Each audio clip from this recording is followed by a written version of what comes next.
कि मुझसे कृष्ण और बलराम ने चंदन मांगा। चंदन मांग पर ये बोली कि प्रभु सच में इसके हकदार तो आप ही हैं, कंस नहीं। मैं कंस की दासी हूं, लेकिन इसके हकदार तो आप ही हैं। लेकिन वो राजा है और राजा के कारण मुझे उसकी सेवा करनी पड़ती है। सेवा तो मैं करती हूं, लेकिन मेरे मन में उसके लिए कोई आदर नहीं है।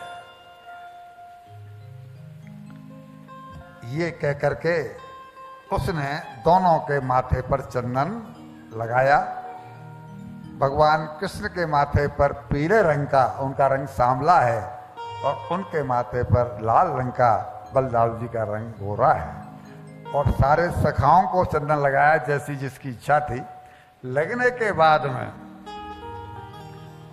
जब भगवान को प्रसन्नता हुई तो उसका फल उसे देने के लिए, हम कहते हैं भगवान की सेवा बेकार नहीं जाती, तो उसका फल देने के लिए उसको कृपा दृष्टि डाल करके उसके पैर पर, पैर के पहुंचे पर और अपना पूरा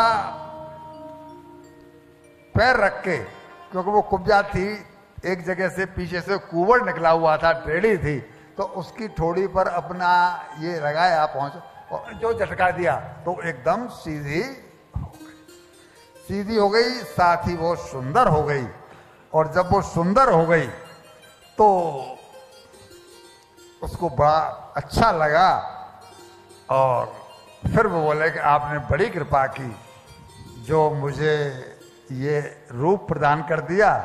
और अब उससे, उसके मन में भगवान के मिलन की कामना जागृत होती। तब वो बोले कि भगवान घर पधारिए, हे पुरुषोत्तम घर पधारिए। तब भगवान ने कहा है कि मैं अभी अपना काम कर रहा हूं, तुम्हारे घर पर आऊंगा, लेकिन अभी नहीं, पीछे आऊंगा। और इसके बाद में पहुंचे वो रंगशाला में। रंगशाला वही जहां पर के धनुष रखा हुआ था। तो कंस को क्रोध दिलाने के लिए, क्रोध क्यों दिलाना है?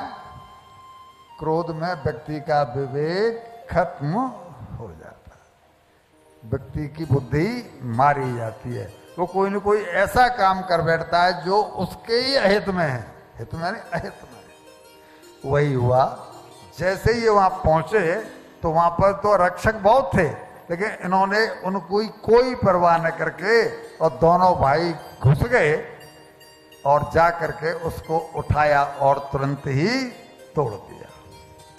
कंसस्तु धनुषो भंग रक्षणाम स्वबलस्य च।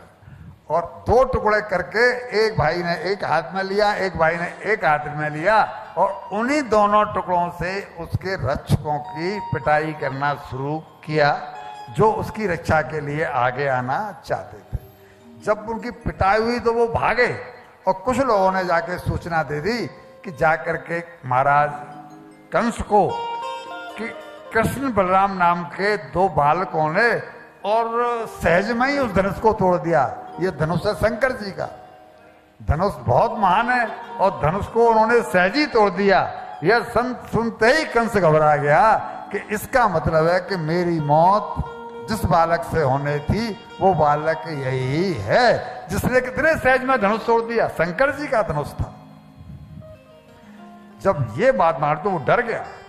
उसकी स्थिति ऐसी हो गई कि वो अपना मुंह दर्पण में देखे तो उसे अपना मुंह गधा का दिखाई पड़े। अब शकुन होने लगे जो उसकी मृत्यु की सूचना दे रहे थे। तब डरे हुए कंस ने, होना था तो मल्ल युद्ध तीसरे दिन, दूसरे दिन तो होना था धनुष यज्ञ, और धनुष को तो उसी उन्होंने तोड़ ही दिया। तो यज्ञ तो धरा रह गया, और डर के कारण उसने दूसरे दिन ही मल्ल युद्ध की घोषणा कर दी। तो जब ये मल्ल युद्ध में दूसरे दिन पहुंचे तो वहां कुवलिया पीड़ हाथी खड़ा कर दिया था।